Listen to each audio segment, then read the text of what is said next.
Hey, salut! Alors avant que la vidéo commence, je voulais juste te prévenir. J'ai un compte Instagram qui publie régulièrement des posts concernant tout ce qui est config PC, setup et accessoires PC en général.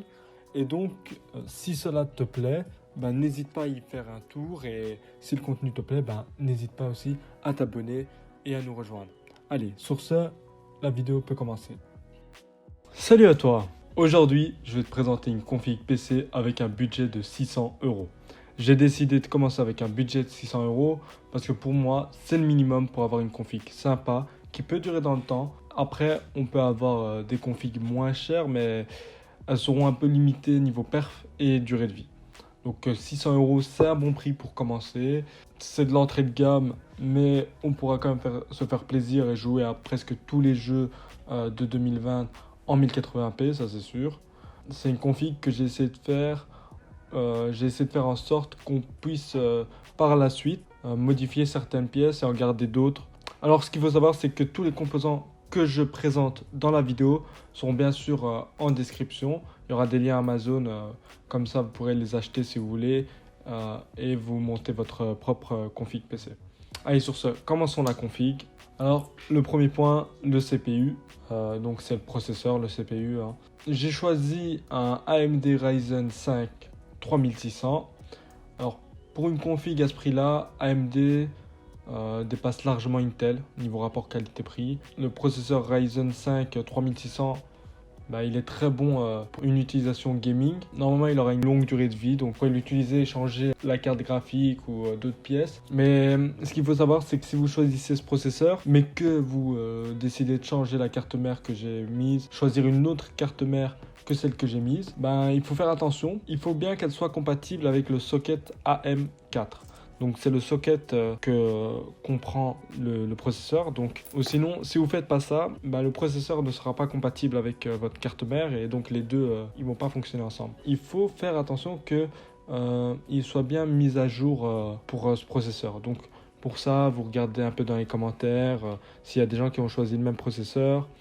Ou alors vous essayez de regarder sur internet s'il est bien compatible. Mais sinon, si vous choisissez la carte mère que je vais vous présenter juste après, bah, vous n'aurez pas de soucis normalement. Avec le processeur, donc, on recevez aussi un ventirad.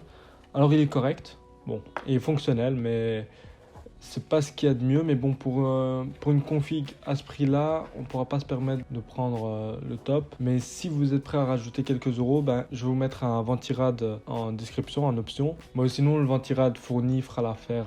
Alors, la carte mère. Comme je dis, il faut faire attention. Il faut bien faire attention qu'elle soit compatible avec le processeur. Et dès que vous avez vérifié ça, ben, c'est top alors. Celle que je vous ai mis en description, elle est compatible avec le processeur, bien sûr. Sur ce point, vous n'aurez pas de soucis. Alors pour ce qui est de la carte mère, ben, rien de plus basique. Hein. C'est une carte mère micro ATX. Il n'y a pas de LED qui rendra certains malheureux. Hein. Mais pour ce prix-là, il ne faut pas en demander trop non plus. Hein. C'est une carte mère pour, je pense, une soixantaine d'euros, ou entre 60 et 80 euros. Bon, elle fera l'affaire, quoi, il n'y a rien de plus basique. Alors pour la carte graphique, j'ai choisi une MSI RX 570 Armor. Alors avec 8 Go de mémoire vive. Donc ça fait tourner tous les jeux du moment en 1080p, en ultra, c'est largement suffisant. Je vais vous mettre quelques tests à l'écran, donc vous pouvez voir que ça fait tourner tous les jeux du moment en bonne qualité. Alors pour ce qui est de la RAM, donc j'ai mis 16 Go de RAM pour être bien parce que 8 Go de RAM ça va être limité. Si vous achetez 8 Go de RAM aujourd'hui, ben, il y a déjà des jeux qui demandent 8 Go de RAM minimum. Moi je recommande d'avoir 16, ça c'est le top. Après si vous voulez vous pouvez mettre 8 et alors prendre un SSD, mais ça on verra après. Mais 16 c'est ce qu'il y a de mieux, donc prenez 16 Go. Il faut savoir qu'avec la carte mère que j'ai choisie, pour la RAM, vous ne pouvez pas choisir plus de 64. Bon, avec le budget qu'on a pris, je pense pas que quelqu'un va prendre 64 Go de RAM, mais comme ça vous le savez. Alors pour la RAM, je vous ai mis des barrettes blanches, si je dis pas n'importe quoi, mais il y a en rouge ou alors en bleu. Ou même en noir, enfin de toute façon c'est de la RAM, il faut juste vérifier que c'est bien de la DDR4 et voir la fréquence, mais sinon voilà, c'est quelque chose de basique. Alors dans cette config, il n'y a pas de SSD. Pourquoi? Parce que j'ai choisi de mettre plus d'argent dans la RAM. Mais après, si vous voulez, vous mettez 8 Go de RAM, donc pas 16 Go de RAM, Et vous pouvez rajouter un SSD que j'ai mis en option. Ou alors si vous avez un budget plus élevé, ben, vous rajoutez les SSD. Hein. C'est toujours bien d'avoir un SSD, ça vous permet de faire tourner Windows plus rapidement, de rentrer plus facilement dans vos jeux ou vos applications. Mais bon, pour un budget de 600 €, ben, c'est un peu dur d'avoir tout ça. Il faut faire des compromis. Dans la config de base à 600 €, ben, j'ai juste mis un disque dur Seagate Barracuda de 1 Tera, ce qui fera largement l'affaire. Bon, 1 Tera, vous pouvez mettre tous vos jeux, etc. Et en plus, c'est une valeur sûre. Alors pour le boîtier, j'ai choisi le Cooler Master Masterbox Lite. Alors il est vraiment top, il y a vraiment beaucoup d'espace pour l'installation. Franchement, il n'y a pas mieux. Moi, je l'ai personnellement pour ma config. L'installation était facile, il y avait de l'espace, on pouvait ouvrir derrière, devant.